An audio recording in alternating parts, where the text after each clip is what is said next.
Jeunesse et employabilité, réussir son insertion professionnelle. C'est de cela qu'il s'agit donc au détour de la mini-discussion de ce jour. Convainc-moi qui reçoit pour vous Jean-Eudes Viaillino. Il est chasseur de tête et consultant RH. Bonjour, bienvenue. Bonjour Monsieur Arekba. Un plaisir pour nous de vous recevoir sur ce plateau. Le plaisir est partagé. Et d'aborder avec vous une thématique qui en intéresse plus d'un. C'est ça. Et de vous savoir très jeune aussi. Ça fait d'autant plus plaisir. C'est vrai. Alors, je le disais donc dans mes propos liminaires à l'entame de l'émission et même tout à l'heure avant donc la diffusion de la capsule, on va dire, qui se consacre à la divulgation des nouvelles dispositions de la Constitution béninoise. Le taux de chômage est grandissant de par le monde. Le continent africain n'y échappe pas et inexorablement, j'ai envie de dire, le Bénin non plus. Nonobstant tous les efforts évidemment faits par les dirigeants, que ce soit béninois ou africains, la jeunesse peine toujours donc à se trouver, on va dire, à se faire employer, pour parler de manière terre à terre, et d'où justement les nombreuses questions que les uns et les autres se posent par rapport à cette situation, le chômage, qui est donc défini de manière générale comme, on va dire, une situation donc de non-exercice voilà, d'un emploi, hein, enfin, situation évidemment subie par un individu. Donc enfin, il y est contraint. Pour parler simple. Il est contraint à ne pas pouvoir exercer une activité. Et donc ce chômage qui de plus en plus devient pesant pour la jeunesse, il y a donc matière à se poser un certain nombre de questions. D'où donc le thème de ce jour qui se consacre aux jeunes et à leur employabilité et justement aux clés donc à donner aux uns et aux autres pour réussir leur insertion professionnelle. Je vous propose qu'on commence par, autant je disais un mot sur le chômage, qu'on fasse une sorte de clarification conceptuelle, comme on en a l'habitude pour ce genre de thématique. Surtout quand on parle de l'employabilité. Qu'est-ce que cela renferme concrètement? Alors, quand on parle de l'employabilité, cela désigne tout simplement la capacité d'un individu à pouvoir s'insérer sur le marché de l'emploi. La capacité d'un individu à pouvoir s'insérer sur le marché de l'emploi. Tout simplement. D'accord. Alors évidemment, cela, il va sans dire que pour, on va dire, être capable de s'insérer sur le marché de l'emploi, il faut développer un certain nombre d'aptitudes. Exactement. Il faut se munir d'un certain nombre d'aptitudes et de qualités qui vous permettent de pouvoir favoriser votre insertion donc dans le milieu professionnel. Justement, la situation que vivent les jeunes aujourd'hui sur le continent au Bénin, comment cela peut-il s'expliquer concrètement? Alors, la difficulté aujourd'hui des jeunes à pouvoir trouver un emploi, de mon analyse personnelle, est liée à 4 facteurs essentiels. D'accord. La première, elle est relative à la qualité de l'éducation aujourd'hui dans nos différents pays. La qualité de l'éducation. La qualité de l'éducation, c'est-à-dire nous avons aujourd'hui malheureusement dans plusieurs pays une éducation qui n'est pas encore à la hauteur de ce que le marché de l'emploi attend.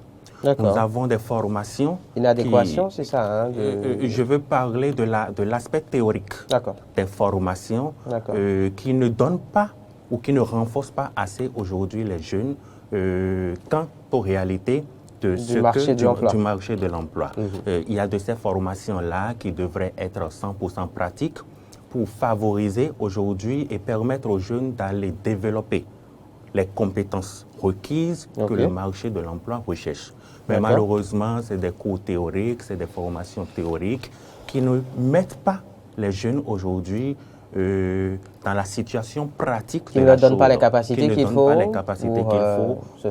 pour se faire employer. Donc, je pense déjà que ça, c'est un premier frein aujourd'hui à l'employabilité des jeunes, la qualité de l'éducation qui est encore trop médiocre dans certains pays. Comme on le dit souvent, comment dire, une adéquation du système d'éducation au marché de l'emploi. Au marché local, voilà. Et le deuxième frein que je vais aborder, c'est l'incompatibilité des jeunes entre leurs aspirations et ce que le marché local propose. D'accord. C'est-à-dire, aujourd'hui, nous avons de ces jeunes qui veulent se faire former juste pour avoir un diplôme. Après le baccalauréat, nombreux sont ces jeunes-là qui ne prennent pas le temps de faire des séances de coaching avant de s'insérer dans le monde universitaire. Ces jeunes-là ne tiennent pas compte de la réalité qu'offre le marché local, mais sont juste à la guerre des diplômes, veulent se faire former comme tout le monde pour avoir une licence, un master et dire que j'ai le diplôme. Mais la question qui se pose fondamentalement, c'est est-ce que je recherche le diplôme ou est-ce que je veux des compétences éligibles sur le marché de l'emploi? Donc, c'est la question fondamentale aujourd'hui que les jeunes devraient se poser avant de faire même le choix de leur études universitaires, le choix de leur parcours universitaire. Mais malheureusement, comme je le dis, on se jette. C'est une absence de vision, à long terme. Une absence de vision, à long terme et de planification aussi. Vous savez, pour être employable, il faut un minimum de planification. Il faut un projet professionnel, il faut une vision, il faut savoir ce qu'on veut être demain. Voilà. Mais je ne peux pas, je donne un exemple très simple, je ne peux pas ne pas être passionné, par exemple, par, je dis n'importe quoi, par l'enseignement et aller quand même m'inscrire, par exemple, dans une filière espagnole où je sais que la finalité sur le marché local, en termes de débouchés, il y a des restrictions. Donc, les débouchés possibles, c'est soit je deviens interprète ou je pars enseigner. Mais déjà, je sais que le marché local ne donne pas la facilité qu'il faut aujourd'hui, ou en tout cas, il n'y a pas assez d'opportunités d'interprètes aujourd'hui sur le marché local, mais aussi, si je ne suis pas passionné, pourquoi je n'ai pas fait la formation? Donc, c'est le choix de filière. Le choix de filière. C'est la question aujourd'hui préoccupante aussi et qui, pour moi, représente un frein essentiel qui est le deuxième facteur pour moi quant à l'employabilité des jeunes. Le troisième aspect que je vais aborder, c'est la coupure là, entre la formation des jeunes et la réalité sur le marché local. Il y a une coupure entre la formation et le monde professionnel.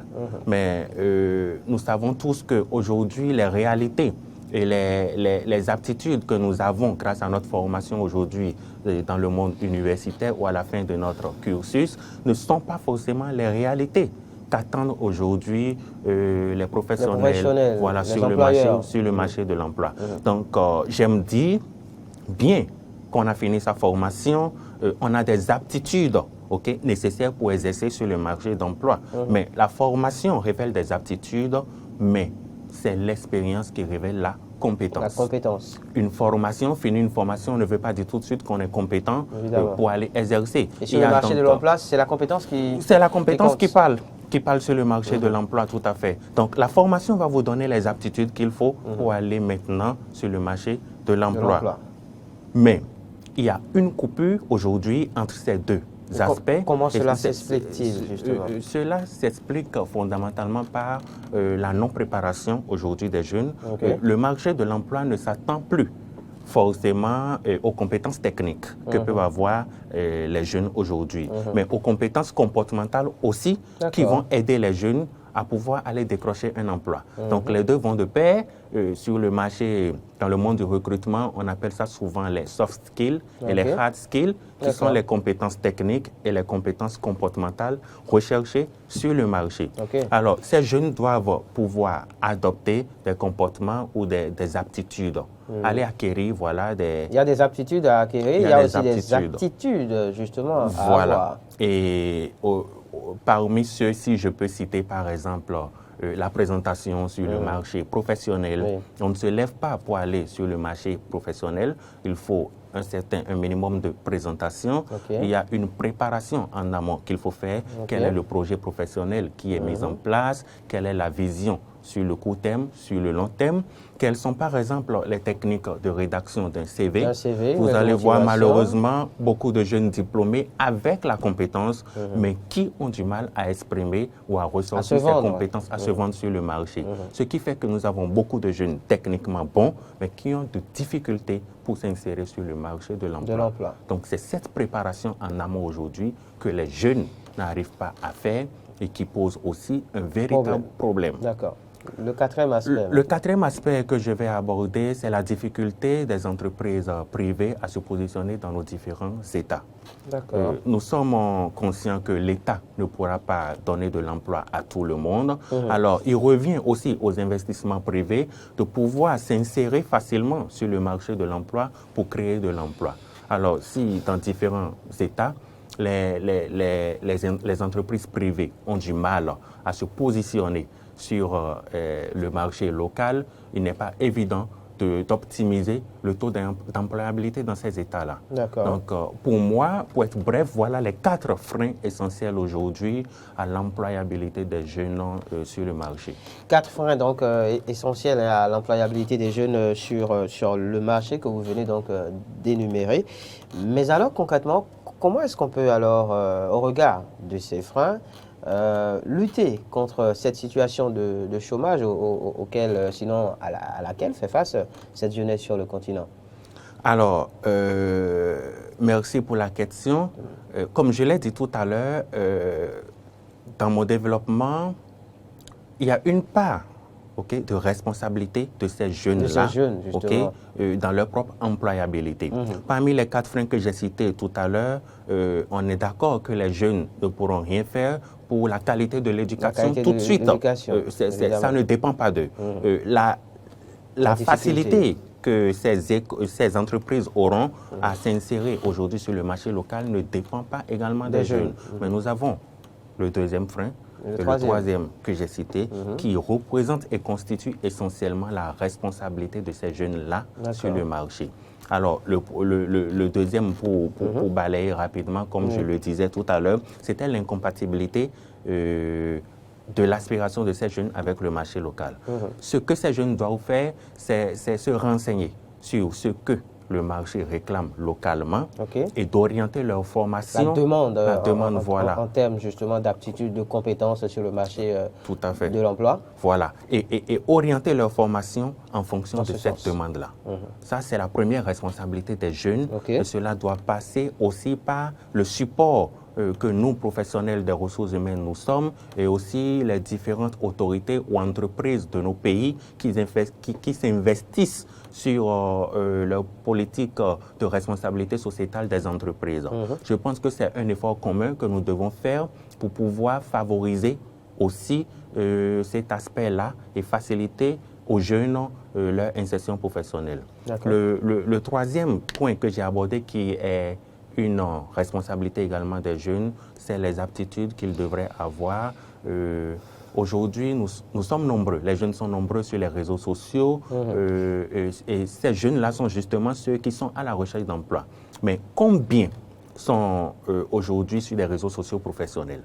C'est une question fondamentale. Vous prenez 8 jeunes sur 10, ils ont plus un compte Facebook qu'un compte LinkedIn, par exemple. Un compte LinkedIn où nous savons que c'est la voie aux opportunités, la voie d'aller développer un réseau, d'aller apprendre même des formations. Il y a des formations continues, des formations totalement gratuites qui vont outiller les jeunes à avoir un autre état d'esprit.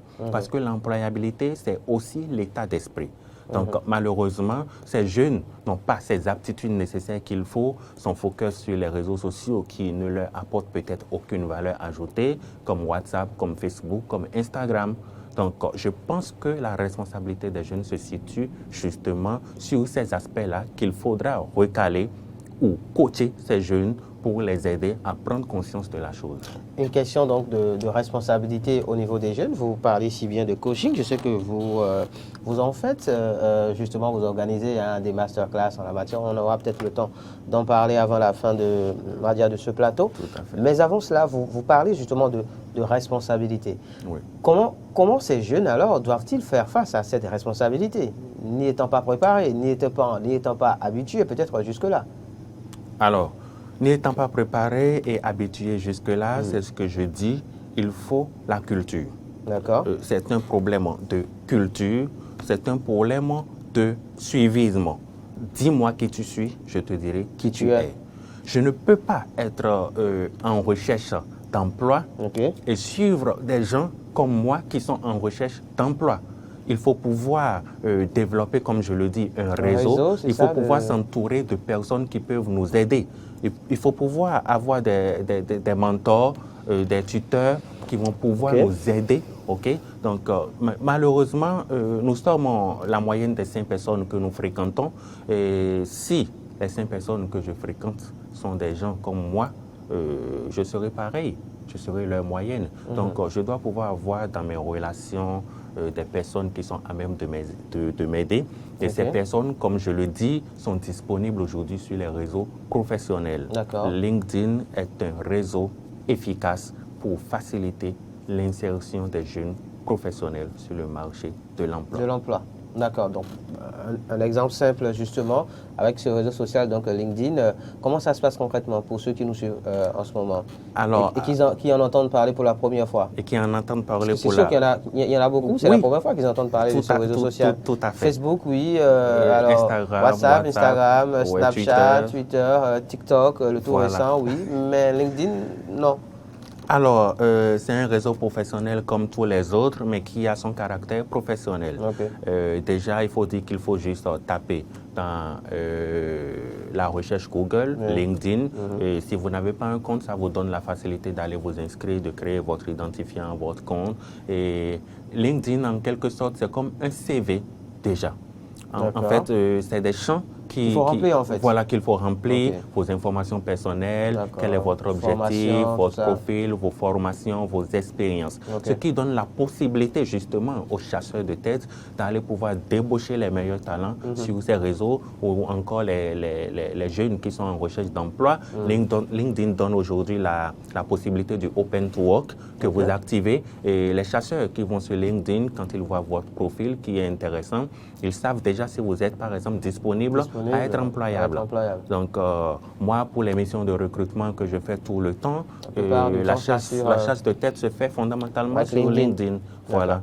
Donc, voilà ce que je peux dire brièvement à ces jeunes-là qui nous suivent aujourd'hui sur le plateau. Concernant donc ce réseau social LinkedIn, évidemment, qui devrait pouvoir aider les uns et les autres à faire face donc à cette situation de chômage, situation grandissante évidemment, qui, on va dire, crée beaucoup de dommages à cette jeunesse en perte de vitesse, j'ai envie de dire, qui par suivisme justement se laisse aller à nombre de déviances, on peut voir sur les réseaux sociaux, nombre de choses qu'on n'aimerait pas voir forcément. On aimerait voir cette jeunesse, par exemple, au travail, en train de donner le meilleur d'elle-même, justement, pour la construction de la nation, mais au contraire, on voit une jeunesse en perdition, une jeunesse qui se livre à des actes pas forcément recommandables, catholiques, comme on le dit souvent.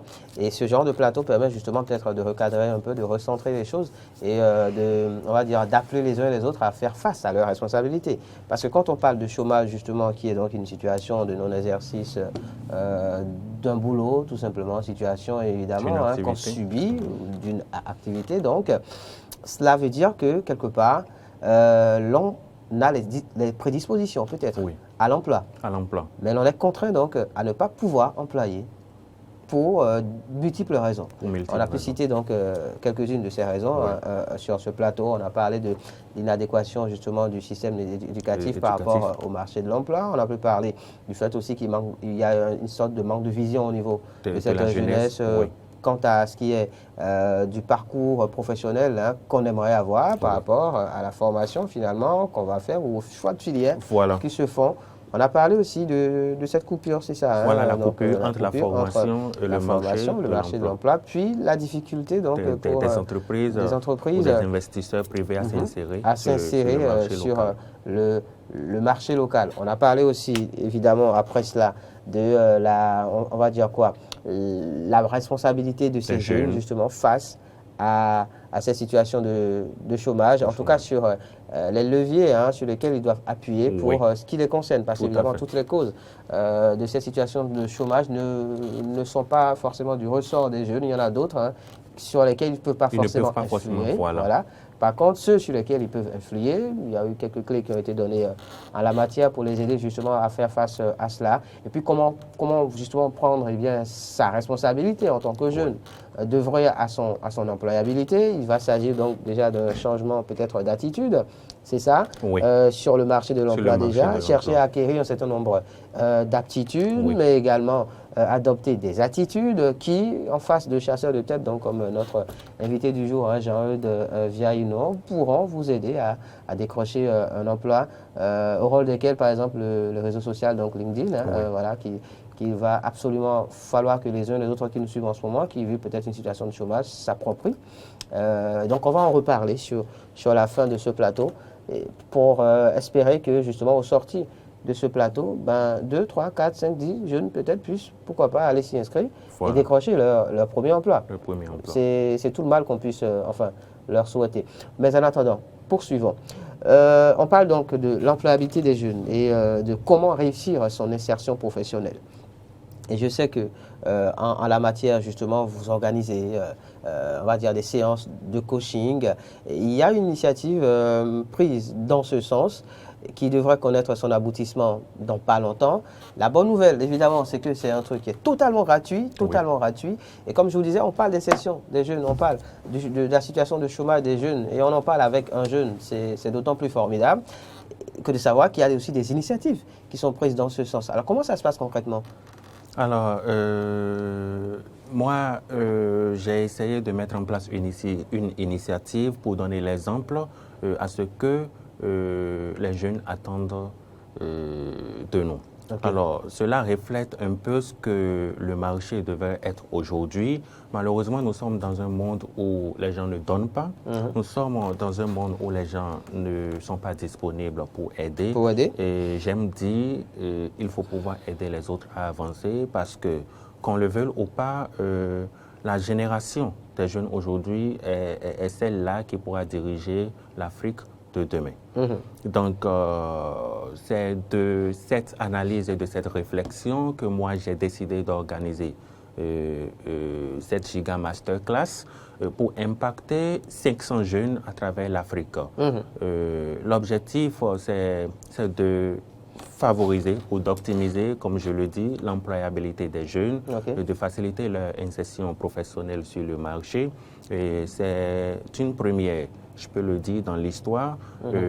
J'ai quand même eu le soutien de beaucoup de partenaires, de beaucoup d'experts en la matière, très connus sur ces sujets de prédilection, qui apportent toute leur disponibilité et leur soutien à coacher ces jeunes, pour les faire sortir de la situation qui vont pouvoir bénéficier de ce programme. Et ça aura lieu le samedi 5 mars prochain.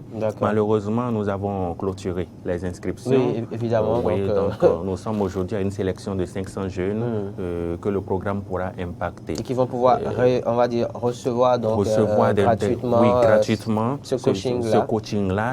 C'est beaucoup de thématiques qui seront abordées par les experts. Je vais citer Adjaratou Lawani, qui est très connu au Bénin. De la France, je cite Moussa Kébé. Et depuis la Côte d'Ivoire, nous avons Rachel Ouant Kofi, Loïs Yoruba Paul, Fatouma Mbianda, Frédéric Kenge, qui sont des références, en fait. Que des références, qui pourront m'accompagner sur ce programme-là pour impacter les jeunes. Beaucoup de thématiques seront donc abordées, à savoir le mental qu'il faut développer pour avoir l'emploi de ses rêves, le branding qu'il faut avoir aussi pour pouvoir attirer les chasseurs de tête vers son profil LinkedIn. Nous aurons des techniques également comme les compétences. Tout à l'heure, j'ai parlé de réflexes, les compétences comportementales qu'il faut avoir sur le marché. Donc, il y aura les soft skills nécessaires pour aller décrocher, pour faciliter son insertion sur le marché. Il y aura les techniques de rédaction de CV, comment pouvoir rédiger un CV percutant pour décrocher un emploi et réussir son intégration en entreprise, tout comme comment est-ce qu'on peut développer des compétences pour accéder à des opportunités de mobilité interne. Donc, c'est tout un programme qui aujourd'hui est offert gratuitement à la jeunesse. À la jeunesse béninoise, justement. Et même au-delà de la jeunesse béninoise, ça s'étend sur l'Afrique. Intéressant. Alors, on ne va pas bouder notre plaisir, puisqu'on vous a en plateau, on va en profiter justement pour essayer d'apporter quelques clés justement aux uns aux autres, surfer sur quelques-unes de ces thématiques-là, puisqu'on en a encore le temps. Alors quand on parle par exemple de développer un mindset de gagnant pour trouver l'emploi de ses rêves, qu'est-ce que cela renferme concrètement? Alors, le mindset, justement, le mindset, tout se passe dans la tête généralement. Vous savez, pour aller sur quel que soit l'objectif qu'on se fixe, tout se passe dans la tête. Nous sommes, malheureusement, nous savons qu'il y a beaucoup de personnes qui postulent à des offres sans retour. Il y a des gens qui actualisent leur CV plus de 50 fois, plus de 100 fois, qui postulent aux offres sans avoir de retour. Et ces jeunes-là finissent par perdre espoir et se disent que l'espoir n'existe plus aujourd'hui sur le marché. Je ne suis pas fait pour avoir un emploi. Je suis maudit. Voilà. C'est la tante du village qui m'en veut. Peut-être c'est l'oncle. Voilà. C'est ça. Donc, notre coach Adjaratou se chargera d'outiller ces jeunes-là sur le mental qu'il faut avoir, l'état d'esprit qu'il faut avoir pour pouvoir décrocher l'emploi de ces rêves-là. Donc, ce sera une lueur d'espoir, d'encouragement et de motivation à l'endroit de ces jeunes pour aller décrocher l'emploi qu'il faut. Ça peut dire que c'est une question d'état d'esprit aussi. C'est une question d'état d'esprit. Au-delà de tout, on a beau avoir les diplômes, on a beau avoir les aptitudes, les compétences aussi, ça se passe aussi dans la tête. Dans la tête. D'accord. Se dire que oui, on n'est pas maudit. Non. On n'est pas maudit, c'est ça. Personne ne maudit personne et chacun a son destin. Donc, si vous vous mettez en tête qu'on vous a maudit, c'est qu'on vous a maudit. Si vous vous mettez en tête que vous n'êtes pas fait pour travailler, c'est que vous n'êtes pas fait pour travailler. Il faut l'état d'esprit, il faut le mental d'acier pour évoluer dans la vie. On a parlé aussi tout à l'heure de ce réseau social LinkedIn, justement, qui est un outil formidable qui permet aux uns et aux autres de se vendre, on va dire, sur le digital. Autrement que par, évidemment, les réseaux sociaux classiques sur lesquels on peut donc se livrer à des choses et autres, forcément, qui ne vont pas dans ce sens-là. Et donc, on a dit, évidemment, comment est-ce qu'il faut pouvoir en profiter. Quelque part, donc, dans les thématiques citées, je crois avoir lu, justement, voilà, LinkedIn, donc, un levier pour obtenir des opportunités grâce au personal branding, justement, le personal branding. Alors, à quoi est-ce que cela renvoie? Alors, comme je l'ai dit tout à l'heure, c'est votre marque personnelle. En quelque sorte, c'est l'image que vous avez, que vous renvoyez, au monde. Voilà, au monde. Sur les réseaux, donc dans le cas d'espèce. Dans le cas d'espèce. Donc, je l'ai dit, tout le monde peut avoir un compte LinkedIn, mais il faut pouvoir articuler, il faut pouvoir peaufiner ce profil-là aussi pour attirer les chasseurs de tête vers votre profil ou pour attirer les investisseurs. Il y a beaucoup de choses, pas forcément dans le cadre de l'emploi. LinkedIn est aussi pour les entrepreneurs qui veulent donner de la visibilité à leur entreprise et tout. Donc, il faut un certain nombre d'aptitudes et de réflexes qu'il faut avoir aujourd'hui pour structurer son compte, pour développer sa visibilité. Et c'est cela qu'il faut pouvoir mettre en exergue aujourd'hui, quel que soit notre objectif, que ce soit dans le cadre de recherche d'emploi, que ce soit dans le cadre de développement d'activités personnelles ou professionnelles, pour pouvoir capter l'attention de ceux-là qui sont souvent disponibles sur ce réseau aujourd'hui à la recherche des opportunités, à la recherche de partenariats. D'accord. Voilà. Le personal branding, évidemment, qui, on va dire, n'est pas que forcément lié donc au réseau social LinkedIn. C'est de manière générale, justement, l'image que vous renvoyez, comment vous travaillez, justement, sur votre image. Alors, ici, sur les réseaux sociaux, on peut le faire aussi sur les autres réseaux sociaux, comme Facebook, comme Instagram, WhatsApp et autres. Il va s'agir, donc, justement, d'adopter un certain nombre de comportements. Il peut s'agir de la manière dont, par exemple, on se présente sur les réseaux, c'est ça? Oui. De comment de comment est-ce qu'on... Il s'agit d'abord de comment est-ce que vous vous présentez. Je ne peux le pas contenu avoir... aussi, pourquoi pas? Le contenu, voilà, du profil, comment est-ce qu'il est structuré, votre photo de profil. Justement. On ne peut pas avoir un compte professionnel, faire des selfies, mettre des choses. On ne peut pas être en recherche d'emploi, par exemple, et avoir sur son... on va dire, avoir comme photo de profil, bien une photo sur laquelle on vous voit en train de fumer de la chicha, par exemple. Voilà, ça ne veut rien dire. Je pense qu'on est tous d'accord que c'est pas très vendeur tout ça. Tout à fait. Donc, c'est tout ça qui est donc dans l'image que vous renvoyez dans votre marque personnelle. Et après, le message que vous véhiculez aussi. Il y a beaucoup de messages aujourd'hui sur LinkedIn et je vous dis, rien qu'à vous connecter, vous allez apprendre énormément. Beaucoup vont donner des conseils pratiques dans la vie sur différentes thématiques. D'autres vont publier des formations, en tout cas, tout ce qui permet le développement et la culture personnelle. Donc, comme je peux le dire, c'est essentiel aujourd'hui. Il est primordial de sensibiliser ces jeunes à faire la connaissance de ce réseau-là et à prendre conscience de leurs responsabilités dans leur employabilité. D'accord. Allez, on va dire qu'on est en train de jouer le match avant le match, mais c'est tout bénef entre griffes pour nos amis téléspectateurs et auditeurs aujourd'hui. Les soft skills, justement, indispensables pour développer son employabilité. Ce sont simplement les compétences comportementales et les aptitudes là qu'il faut avoir au-delà des compétences techniques pour aller faciliter son insertion sur le marché du travail. Du travail. Oui. D'accord.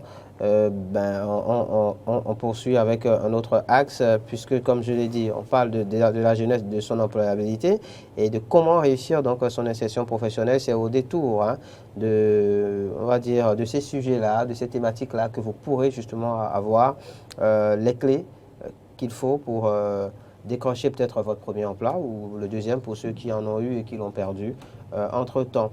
Alors, comment préparer et réussir? Alors ça, on n'en parle pas souvent, son entretien d'embauche, parce que oui, on est à la recherche de l'emploi, on dépose des dossiers ici et là. Arrive un jour où vous recevez un appel, où on vous dit, oui, monsieur, vous avez déposé votre dossier dans telle structure, vous êtes sélectionné ou présélectionné, on vous attend tel jour pour un entretien d'embauche. Comment le jeune, justement, à la quête peut-être de son premier emploi, devrait se comporter face à ce genre d'appel? Alors, c'est d'abord une préparation en amont. Une chose est de pouvoir réussir à décrocher l'entretien, mais une chose est de réussir cet entretien. Nous avons beaucoup de personnes et quand on appelle, on sait sur le marché, quand on vous appelle pour un entretien, c'est qu'il y a beaucoup d'autres candidats qui sont dans le jeu. Avec la plupart du temps. Voilà. Donc, c'est une préparation simplement qu'il faut faire en amont. On ne va pas à un entretien d'embauche sans se préparer, sans prendre des informations sur l'entreprise, sans prendre connaissance des valeurs de la mission de l'entreprise, sans prendre connaissance du job description de ce qu'on attend réellement. Voilà, tu poses. Vous allez interroger des gens en entretien sur ce qu'on attend d'eux, alors qu'ils ont lu l'avis de recrutement et ne sont même pas capables de dire ce qu'on attend d'eux. Quelles sont les missions assignées voilà, au poste. Donc, des jeunes vont vous dire, donnez-moi le poste et vous ne serez pas déçus. Mais moi, en ma qualité de chasseur de tête, je ne veux pas... C'est pas suffisant pour moi. Je ne veux pas des propos théoriques. J'ai besoin que ce jeune qui est en face de moi arrive à me convaincre pour me dire pourquoi le recruter lui et pas quelqu'un d'autre. Donc, c'est beaucoup de ces techniques que ces jeunes ignorent, mais ils viennent en entreprise ou en entretien pour convaincre les recruteurs en disant donnez-moi le poste, vous ne serez pas déçus, je suis disponible, je suis ponctuel, je suis un boxeur. Ça n'apporte aucune valeur. Tout le monde peut le dire. Aucune valeur ajoutée. Tout le monde peut le dire. Mais ce qui est fondamental, c'est ce que vous pouvez apporter pour le poste que les autres ne peuvent pas forcément apporter. C'est peut-être quels sont les résultats que vous avez eus dans vos précédents emplois et qui font de vous un homme de valeur. Donc, c'est des choses comme ça que moi, je vais entendre. C'est l'aspect pratique de la chose, pas des lueurs d'espoir, parce que moi, je serai évalué. Donc, j'ai besoin d'être focus sur du pratique. Voilà. Justement, de l'employé, enfin, de celui à qui vous accordez la chance d'être désormais employé de cette entreprise. Tout à fait. Donc, c'est cette préparation aujourd'hui qu'il faut en faisant tout ce que je viens de citer, la connaissance de l'entreprise, les missions, les valeurs, les objectifs ou les attentes par rapport au poste. Voilà, on peut même aller au-delà, savoir quelle est la vision du poste sur les prochaines années et tout, pour évaluer le next step. Donc, l'actualité, pourquoi pas, dans le secteur d'activité justement de l'entreprise. Mettre en exergue les concurrences aujourd'hui qui existent. On peut faire relever les forces, les faiblesses, les menaces et opportunités qui se présentent par exemple par rapport à cette entreprise.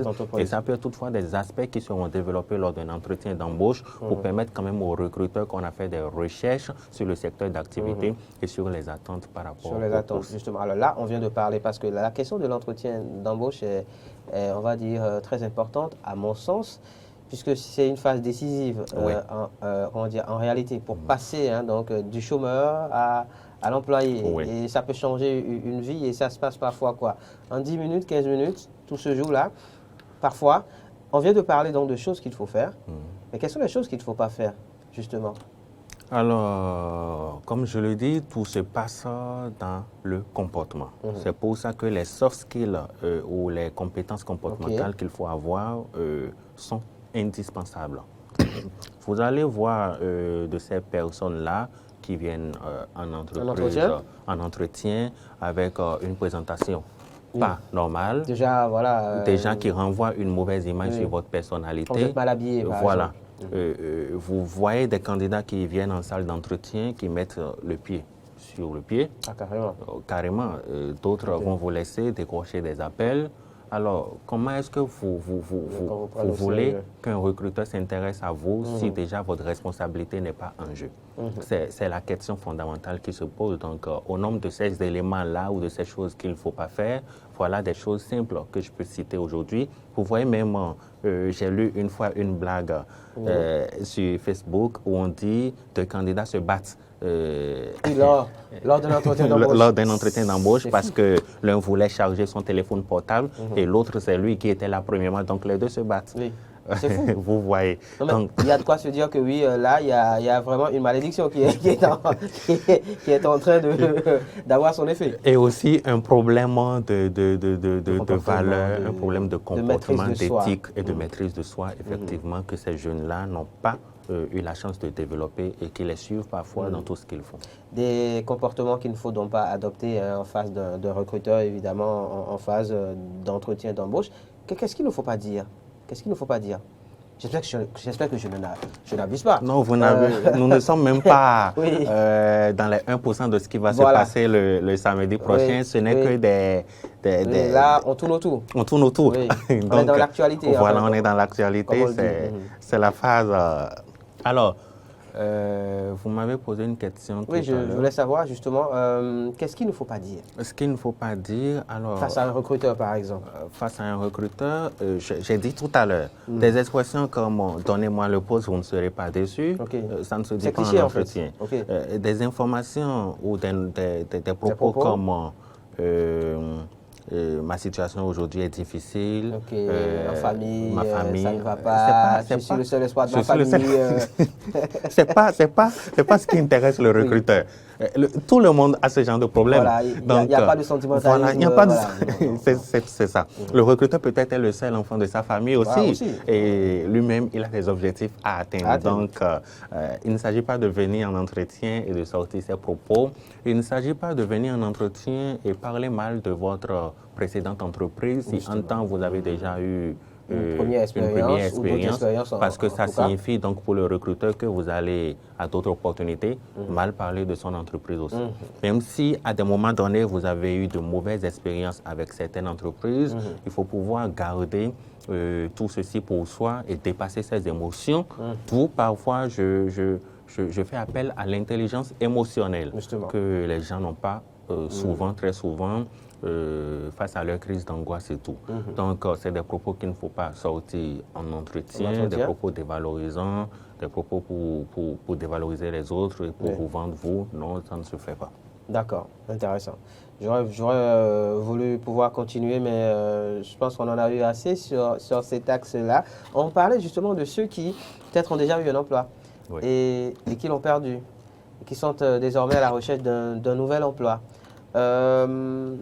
Et là, forcément, il y a peut-être des leviers sur lesquels il faut travailler. Oui.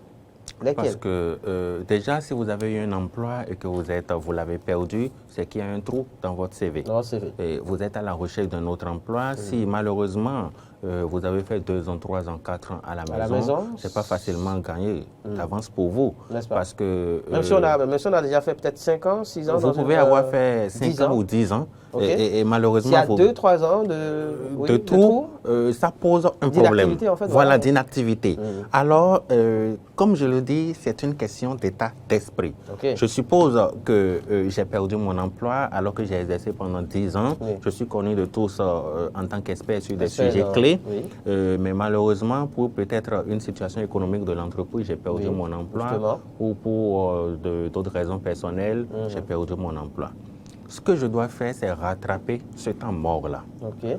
C'est d'aller fermer ce trou, par exemple, avec une formation continue, je dis n'importe quoi, pour montrer qu'il y a eu effectivement une période d'inactivité, voilà, mais comblée par un renforcement de compétences, de capacités. Vous voyez. Donc, c'est des notions clés aujourd'hui qu'il faut pouvoir donner aux gens. Mais je ne vais pas rester à la maison pendant 4 ans et postuler un job comme ça, parce que le recruteur s'interroge si vos compétences sont restées les mêmes, si vous avez conservé les acquis que vous avez. Et si en temps vous avez pu aussi les upgrader, parce que voilà. Les choses évoluent. Les choses évoluent, le monde évolue, donc il faut pouvoir s'adapter à l'évolution, voilà, se mettre à niveau. Donc, c'est des aptitudes clés, c'est de petites techniques. Qu'est-ce que je ne suis pas censé dire, par exemple, face à un recruteur quand je suis dans la situation de quelqu'un qui a travaillé pendant 5-10 ans, qui a cessé de travailler donc, pour plusieurs raisons, pendant 2-3 ans, je me retrouve à un entretien d'embauche. Évidemment, je viens en me bombant le torse, en estimant que oui, j'ai de l'expérience, j'ai les diplômes, j'ai les aptitudes qu'il faut. Est-ce que je suis censé, en face justement de ce recruteur, lui montrer que oui, j'ai la science infuse dans on va dire, dans ce secteur d'activité, où je suis plutôt censé me mettre en retrait? Alors, en toute chose, il faut l'humilité. D'accord. Je peux être un expert incontournable dans mon domaine. Si je postule pour un poste où j'aurai un manager, c'est-à-dire que dans le processus de recrutement, ce manager sera forcément impliqué. Il faut déjà donc l'humilité en toute chose, pour montrer que je ne viens pas pour prendre la place de mon manager. Déjà. Mais si je montre que j'ai la science infuse, je connais tout, et qu'ils se sent menacés, vous comprenez parfaitement que... C'est humain. Voilà, c'est humain. Donc, il faut l'humilité en toute chose. Il faut pouvoir se vendre normalement, mais en toute objectivité, sans pouvoir vraiment, voilà, et en toute humilité. Il faut montrer qu'on est toujours disponible à apprendre, parce que nul ne détient la science infuse. Voilà. À un moment donné, il faudra montrer l'humilité et la disponibilité pour recevoir d'autres acquis, d'autres connaissances, d'autres compétences, et qu'on est disponible à apprendre. Maintenant, si je postule à des postes managériels, des postes où j'aurai le lead sur tous les sujets de mon département, toutefois, il faut toujours montrer que le monde évolue et qu'il faut pouvoir adapter ce qu'on sait faire aujourd'hui aux réalités du monde. Donc, il faut toujours être à la quête de la formation, de la connaissance, de la lecture pour avoir d'autres aptitudes, d'autres acquis pour toujours optimiser les choses. D'accord. Voilà. On parlait justement de ce qu'il ne faut pas mettre le manager en insécurité face à peut-être ses aptitudes, ses compétences, son expérience. Oui. Je pense que le tremplin est tout trouvé pour parler d'intégration en entreprise. Voilà. Des clés aussi en la matière. L'intégration en entreprise aujourd'hui, vous savez, se passe parfois mal avec des candidats qu'on a malheureusement débauchés ailleurs et qui démissionnent de leur poste pour rejoindre d'autres entreprises. Et en tant que chasseur de tête, vous savez de quoi vous parlez? Voilà. Donc, c'est des expériences personnelles. Oui, c'est un domaine dans lequel vous excellez. Voilà. Ma mission, c'est d'aller justement débaucher, aller chercher ces pèlerins-là, ces moutons à cinq pattes, comme on aime le dire. C'est des personnes qui ont des pointures, en fait, des qualités remarquables, des qualités rares qu'on part rechercher sur le marché. Et voilà. Qui est à débaucher. À débaucher. Et voilà, c'est le monde de l'emploi, c'est là, voilà. Business. C'est comme ça. Business. Donc, aujourd'hui, il faut pouvoir faciliter également l'intégration. Donc, c'est beaucoup de choses qu'il faut mettre en place. Et pour moi, ça engage souvent 4 parties prenantes. Il y a d'abord le collaborateur lui-même qui est recruté ou débauché d'ailleurs. D'accord. Il y a le manager de ce dernier. Il y a les gestionnaires des ressources humaines et l'ensemble des employés, du personnel. Donc, il faut pouvoir mettre les 4 parties prenantes dans un même état d'esprit et favoriser une synergie entre ces 4 parties prenantes pour la réussite d'une intégration ou de l'intégration d'un collaborateur. Le collaborateur même doit avoir des aptitudes. Quand je viens dans un milieu, il faut prendre connaissance du milieu, il faut savoir ce qui se fait, observer avant d'être peut-être force de proposition. On ne vient pas dans un environnement pour tout casser. Chercher à tout réformer, à s'imposer. Voilà. On ne vient pas dans un milieu pour se rebeller, on ne vient pas pour piétiner les autres, pour avancer. Donc, c'est beaucoup de réflexes que des gens n'ont pas souvent. Et il y a aussi le problème d'adaptation au milieu. Je peux être très bon, très technique, exceller, avoir fait des exploits dans une entreprise X et venir dans l'entreprise Y et ne rien faire. Ne rien faire. Simplement parce qu'il y a un problème d'adaptation, il y a un problème peut-être d'incompatibilité à la culture, aux valeurs de l'entreprise. Donc, tout ça entre dans le cadre donc, de l'intégration en entreprise, dans le cadre des gestuels, des comportements qu'il a adoptés pour ça fait partie aussi des soft skills, en définitive. Oui, parce que c'est des compétences comportementales aussi que vous allez avoir pour faciliter votre intégration en entreprise. Et quand l'intégration n'est pas réussie, tout contrat d'embauche contient généralement une période d'essai. Donc, vous êtes observé. Vous êtes observé et c'est réciproque pour l'employeur aussi, où le collaborateur a la possibilité d'observer et de renoncer après. Mais malheureusement, il y a souvent une forte probabilité que l'employeur vous lâche avant que vous le lâchiez. Donc, quand vous n'arrivez pas à intégrer, c'est la loi de l'offre et de la demande. C'est ça. Comment dire, il y a un exemple qui me vient en tête là tout de suite pour parler d'intégration, nouvellement recruté donc dans une entreprise. Et le jeune employeur donc, qui débarque tous les jours par exemple avec un véhicule de haut de gamme par rapport à celui de son manager ou de son responsable supérieur hiérarchique, qui met des parfums de grande marque, de grande qualité, qui s'habille, qui écrase carrément donc, son manager. Tout cela peut-il contribuer à une bonne intégration ou plutôt à une mauvaise intégration dans l'entreprise? Alors, je vais faire relief donc à l'éthique personnelle et à l'éducation de base de la personne dont il s'agit, du manager aussi en question. Pour d'autres, ça ne poserait pas de problème parce que c'est votre vie. Vous avez votre salaire, vous en faites ce que vous voulez. Si vous voulez rouler des véhicules de luxe, c'est votre problème. Mais pour d'autres, ça pourrait poser... Ça peut déranger. Ça peut déranger, mais c'est comme s'il vient, c'est lui le boss, et le boss n'a plus de valeur. Donc, cela est relatif à celui que vous avez en face de vous. C'est pourquoi il faut beaucoup observer. L'intelligence émotionnelle, une fois de plus. Voilà, une fois de plus. Il faut faire profil bas et beaucoup observer l'environnement dans lequel on est pour savoir donc quels sont les réflexes qu'il faut pour mieux vivre dans cette société-là, tout simplement. D'accord. On a fini, dans quelques petites secondes, on a fini de vous importuner, j'ai envie de dire. Mais je pense qu'au sortir donc, de cet entretien, en tout cas, les uns et les autres devraient pouvoir obtenir des clés qui leur permettront de mieux se comporter sur le marché de l'emploi, pour qui peut-être on est encore à chercher une première expérience en entreprise et pour qui d'autres peut-être en sont aujourd'hui à chercher le deuxième ou le troisième boulot. Alors, une phase décisive, alors c'est vrai qu'on a parlé de l'entretien, on a parlé de l'intégration aussi, on a essayé de donner des clés aux uns aux autres pour réussir donc cette insertion professionnelle, mais en amont, et on en a parlé très rapidement tout à l'heure, le curriculum vitae, le rédiger. Comment réussir justement la rédaction de son curriculum vitae? Quels sont les éléments sur lesquels, par exemple, tout se joue avec un chasseur de tête comme vous, quand vous avez, je suppose, parfois on lance des demandes d'emploi, d'accord, une phase de recrutement, et oui, on a peut-être 100 curriculum vitae. Comment ça se joue?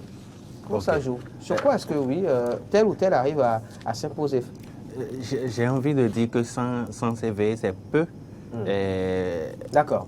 Parfois, c'est 500. Parfois, c'est 500. Parfois, c'est 1000. Wow. Donc, pour des recrutements, en tout cas, qui intéressent beaucoup de personnes. Donc, et vous imaginez que dans certaines entreprises, il n'y a pas malheureusement, bon, je ne dirais pas malheureusement, parce qu'encore une fois, c'est relatif, mais il n'y a pas des ATS, par exemple. Pour ATS, c'est des logiciels informatisés qui vont permettre d'aller voir, détecter des mots-clés sur le CV pour favoriser la présélection. Vous voyez, mais beaucoup n'ont pas ça et il va falloir donc faire une lecture personnelle, horizontale et verticale du CV pour aller voir si celui-là vraiment se rapproche de ce qu'on recherche, répond aux critères.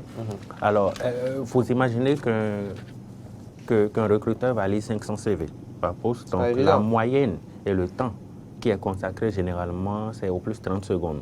Quand je prends votre CV... 30 secondes sur un CV? La lecture, je veux dire l'aperçu, qui se fera. Un bref aperçu, quoi. Un bref aperçu de votre CV, c'est 30 secondes. Vous m'envoyez un CV, je jette le regard. En 30 secondes, je sais, on sait s'il y a du... si ça répond à ce que je veux, honnêtement. Donc, en 30 secondes, qu'est-ce qu'il fait, le chasseur de tête? Ce qu'il fait, c'est d'aller voir... Et quand on lance un avis de recrutement, il y a des critères spécifiques qui sont recherchés. On parle il y a la formation, par exemple. Il y a votre formation, il y a le nombre d'années d'expérience, il y a les atouts qu'on recherche. Donc, c'est pour ce recruteur d'aller voir déjà si c'est en phase avec le nombre d'années d'expérience, sur le parcours, on jette un regard sur les entreprises que vous avez eu à faire, sur votre formation, pour voir. Et ensuite, il faut aller voir maintenant les réalisations surtout. Ce que vous avez apporté à telle entreprise pour voir si ça s'inscrit vraiment dans le cadre de notre recherche. Et comme je le dis, c'est quand vous savez le faire en 30 secondes, quand vous voyez, vous savez effectivement si la personne répond. Si ça ne répond pas, on met de côté et on continue. Du coup, pour poser une question bête, mais vraiment bête, 10 pages de curriculum vitae, ça ne veut rien 3 dire. pages, non. 1 page. Je peux être diplômé La de longueur Harvard. n'est pas importante en fait, c'est ça? Non. Et malheureusement, c'est ce que beaucoup ne savent pas. On fait des curriculums vitae de 10 pages. 10 pages parce qu'il en a à raconter. On veut montrer aux recruteurs qu'on a du contenu. Et il y a de la substance. Non. Il faut savoir synthétiser et à la fois adapter. Qu'est-ce qu'il faut mettre en avant, par exemple, en termes de disposition? Puisqu'en 30 secondes, j'imagine en fait, en 30 secondes, vous imaginez le monsieur, il a passé peut-être 2 jours à rédiger son curriculum vitae, à nettoyer, à tout faire. Et là, en 30 secondes, on peut décider si la malédiction de la tante du village peut continuer par, on va dire, agir ou pas. Donc, pour finir, ce qu'il faut mettre en avant, c'est vraiment ça dépend du profil que j'ai. Si je suis un profil junior à la quête de ma première expérience, je ne peux que mettre en avant mes formations.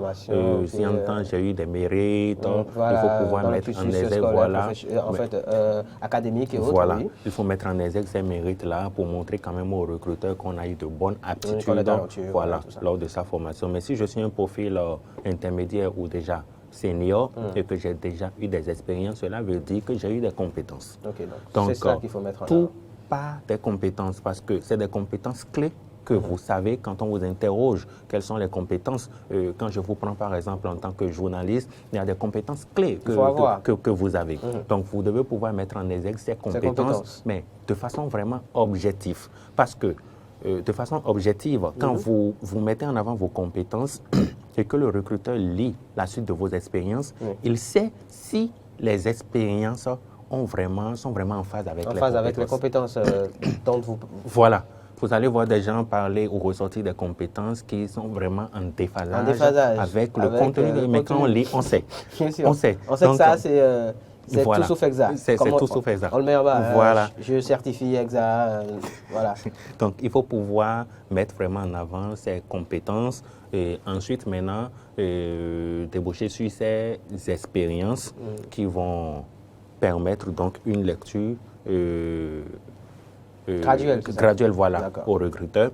Donc, au niveau des expériences, il faut ressortir l'entreprise, il faut ressortir la période d'activité et les grandes réalisations avant maintenant de tomber sur les formations. Le recruteur, ce qui l'intéresse tout de suite, ce n'est pas la formation, comme je le dis.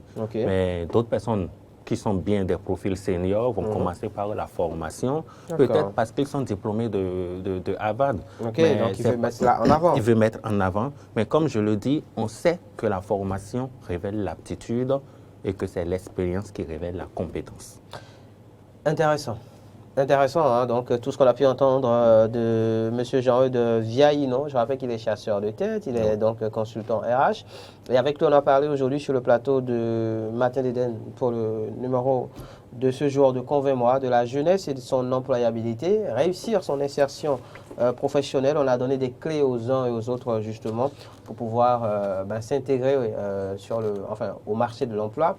Et on a essayé d'expliquer aussi un peu donc cette situation de chômage à laquelle fait face la jeunesse béninoise, africaine et pas que d'ailleurs.